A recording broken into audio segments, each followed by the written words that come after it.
আমি এই দ্রব্যমূল্যের ব্যাপারে আমি খুব বিষয়টি পরিষ্কার করতে চাই। সেটি হলো, আমরা গ্রামীণ মানুষ, আমরা গ্রামে যাই। দ্রব্যমূল্যের যে যে যে যে পরিস্থিতি ছিল, সে পরিস্থিতি কিন্তু আমরা সরকার এবং সরকারি দলের লোকেরা যারা এমপি রয়েছি, আমরা কিন্তু সেটি রমজানের আগেই আমরা নিয়ন্ত্রণের মধ্যে নিয়ে এসেছিলাম। আপনি দেখেন, আমি বাজার ব্যবস্থাপনার সঙ্গে গত একটি মাস, রমজান মাস জড়িত ছিলাম। আপনারাও আপনাদের ইলেকট্রনিক আপনাদের মিডিয়ায় আপনারা প্রচার করেছেন। আমি আমার নির্বাচন এলাকা মোহাম্মদপুর, আদাবাদ, শেরেবাংলানগরে বিকল্প বাজার ব্যবস্থা গড়ে তোলার জন্য সুলভ মূল্যের প্রতি ওয়ার্ডে ওয়ার্ডে আমি বাজার করেছি। আমি বাজার দর সম্পর্কে জানি।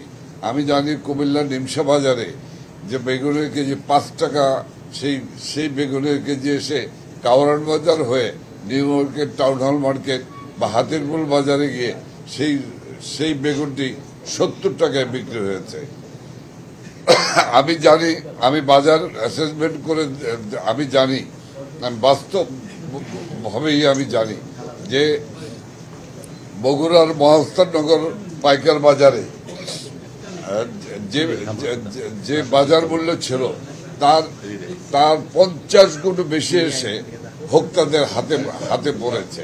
কাজে আমি আমার এলাকার ঢাকা 13-র কথা আমি বলতে পারি যে শুধু আমরা বাজার নিয়ন্ত্রণ করিনি।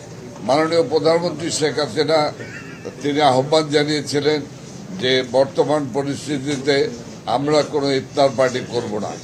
আমাদের পার্টি কোনো ইফতার পার্টি করেনি এবং মাননীয় প্রধানমন্ত্রী শেখ হাসিনা নির্দেশনা দিয়েছিলেন যে দুস্থদের মাঝে ইফতার দেওয়ার জন্য। আমরা সারা বাংলাদেশে আমরা ইফতার দিয়েছি। আমরা শুধু বাজার ব্যবস্থাপনা করিনি, আমরা ইফতার দিয়েছি, আমরা সেহরি বন্টন করেছি। কাজে মানুষ,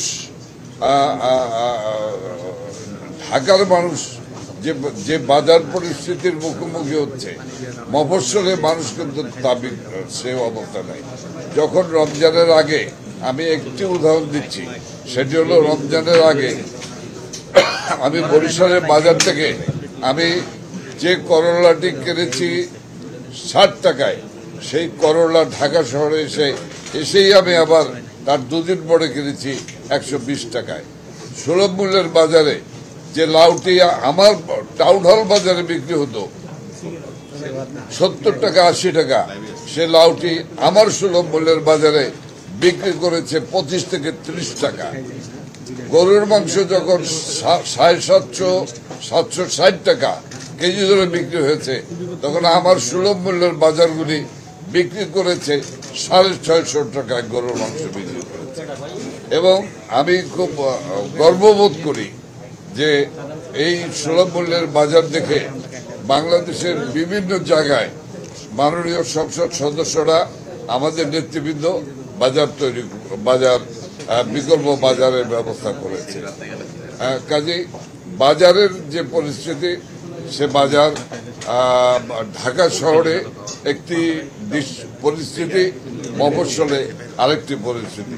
ঢাকায় মাঝখানে এই যে তৃণমূল কৃষক যে টাকায় বিক্রি করে ভোক্তার কাছে এসে সেটা 50 গুণ 60 গুণে বিক্রি হয়।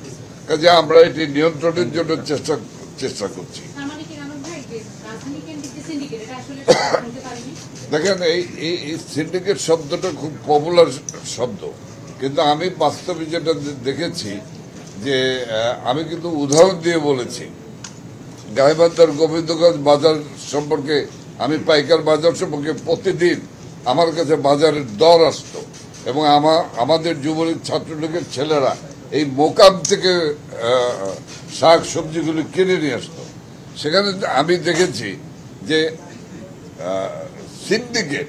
এই সিন্ডিকেট কিন্তু আমার কাছে মনে হয়েছে একটি বড় ব্যাপার। সিন্ডিকেটটি কিন্তু এই কাঁচা বাজারের ব্যাপারে প্রযোজ্য নয়। কারণ আমি দেখেছি যে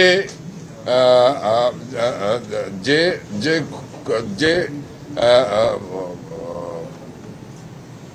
কাঁচামালটি বিক্রি হয়েছে কুমিল্লার নিমসা বাজারে, সেই কাঁচামালটি এসে সেখান থেকে বিক্রি হয়ে 10 টাকায় বিক্রি হয়ে থাকে একটি ফুলকপি, সেই ইটে আসে কারণ বাজারে 15 টাকা পাইকারি বিক্রি হয়েছে।